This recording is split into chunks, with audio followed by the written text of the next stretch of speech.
back in the Bay Area, not just because John's so associated with Raider football, but also because this was where he spent his formative years. Yeah, he grew up over in Daly City with his buddy John Robinson, who would also become an NFL head coach. And he played his high school ball at Jefferson High, eventually wound up playing tackle at the University of Oregon, and later Cal Poly San Luis Obispo. Played well enough that in 1958, he was a 21st round draft pick of the Philadelphia Eagles. That's right, the draft had 30 rounds then. Now left side on the swing pass. And they're going to get this down near the 35-yard line. But Charles, you mentioned Coach was a 21st-round draft pick back in 1958. It was the Philadelphia Eagles who selected him. But unfortunately for John, knee problems, they just continued to dog him. He was hurt in his first training camp. Actually never saw the field as a player in the NFL. But it was still during his time with the Eagles. You and I were talking about this before going on air, that you could start to see the light bulb going on for what his career path might entail. And it went on in a big way, didn't it? Because while he was rehabbing his knee, he started to spend a lot of time breaking down film with the Eagles, with quarterback Norm Van Brocklin, the future Hall of Famer, and in love for teaching. Cooper Kupp, 27 yards. And the NFC takes it all the way down the field to score on their opening drive.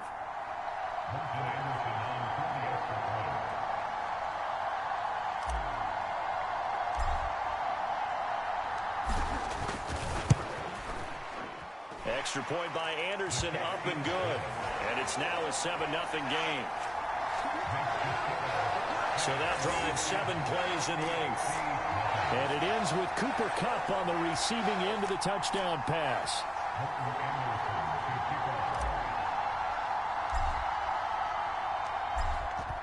Following the touchdown, here's Anderson to kick it away. No run back here for Hall, and this will come out to the 25. So, Charles, as mentioned, we've got another Coach Madden over here on the AFC sideline. Of course, his Raiders, members of the AFC West. So this is a conference he battled in for his entire career. And you think about the landscape of the NFL as he was getting into the back half of his tenure. It was a golden era for coaches. You had Don Shula, Tom Landry, Chuck Noll, Bud Grant. But it was John Madden who had the best winning percentage of them all, CD. 759, the best ever. Brandon, it's hard to believe he could be so successful.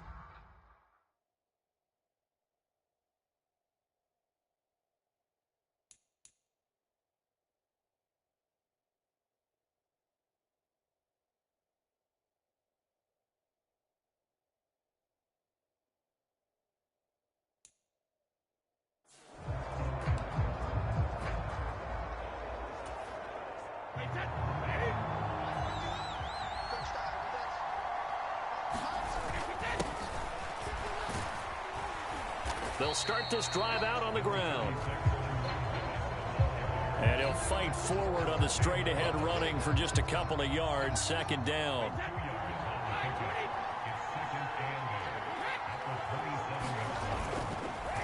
Throwing now is Brady. Over the middle, complete. That's Reed.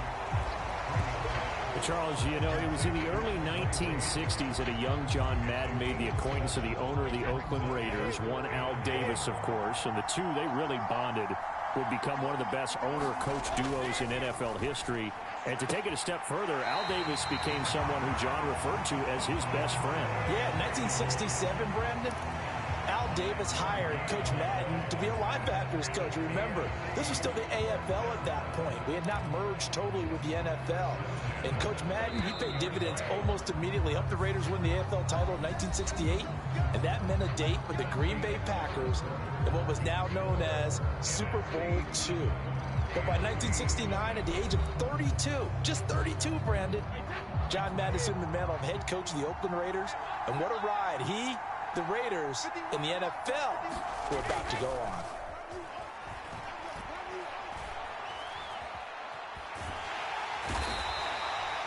And he can't find anywhere to go with it, and he goes down. The defense rising to the challenge and setting him back on the sack. Now that after the sack, it'll be interesting to see what they have planned for 2nd and 23. Give him 4 yards there, but still in a big hole. 3rd and long. Charles, you talked about John Madden and the Raiders going on a ride. Well, try these numbers on for size. In 10 seasons as a head coach, the Raiders won their division 7 times. They finished second the other 3 times. And he became the youngest coach to amass 100 career regular season victories and is still, to this day, the franchise leader in wins. And when you think about it, that's where that rivalry with Kansas City really took root, as did the expression commitment to excellence. And boy, was it personified by the players who played for Coach Madden. On offense, how about quarterback Kenny Stabler, wide receiver Cliff Branch, wide receiver Fred Biletnikoff, tight end Dave Casper, to name a few. How about those great linemen he had? Center Jim Otto, guard Gene Upshaw, tackle Art Shell, all of them in the Pro Football Hall of Fame. And guys on the defensive side of the ball, the Mad Stork himself, Ted Hendricks, Willie Brown, John Matuzak, Otis Sistrunk. So many great players, so many great memories. The NFC offense coming out here, and you know, Charles, Coach Madden always said that if he had one drive to win a game and he had to pick a quarterback, he would pick Kenny Stabler. But I think if you asked him to omit any of his Raiders players, there's a good chance the guy he'd select would be Brett Favre. Brett Favre is always smiling. He's always laughing. He's always talking to someone. He remembers that it's a game. And if it's a game, you should have fun. And Brandon, that always reminds me of a great movie line where one of the players was telling the coach, every time I say it's a game, you say it's a business. And every time I say it's a business, you say it's a game. With Coach, it was always a game. Charles, you think about all the success that John Madden had as an NFL head coach, and he had plenty, and we talked about it, including the 10 straight winning seasons, a Super Bowl title. But like any great coach, he also suffered through a few tough losses along the way as well. And Brandon, those tough losses came in high-stakes games because they always had such great success. Think about it this way. 6 times in his 10 years, the Raiders were knocked out near the AFL championship game or the AFC championship game, but might be a divisional round exit. That's the one that bothered him most of all. Three Rivers Stadium, December 1972. Yes, the Immaculate Reception game. Franco Harris grabbing the ball that was deflected.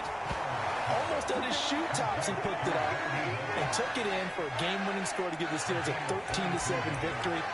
And partner, anyone who loves black and silver still doesn't believe that ball hit anyone in black and silver that day, and that play should never have counted. The Sanders there with a first down carry that might have gotten a yard, if that. Second down. The CD, we spoke of some of the Raiders' tough playoff losses through the decade of the 70s, but for one shining season, they put it all together, and that was 1976. You remember a 13-1 regular season, a memorable playoff win over New England. They dominated the Steelers 24-7 in the AFC title game, and then a meeting with the Minnesota Vikings in Super Bowl 11. Oh, Brandon, what a game that was down at the Rose Bowl in Pasadena. A gorgeous 53-degree day, perfect for football.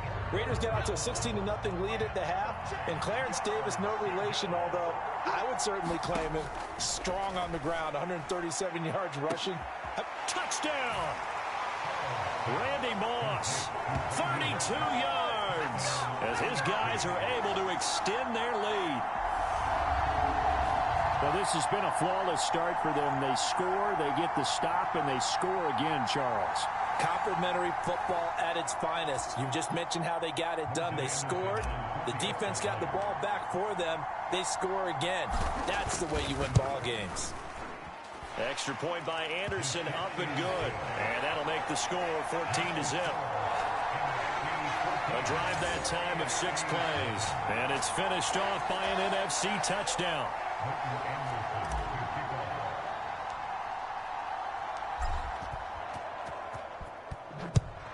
Following the touchdown, here's Anderson.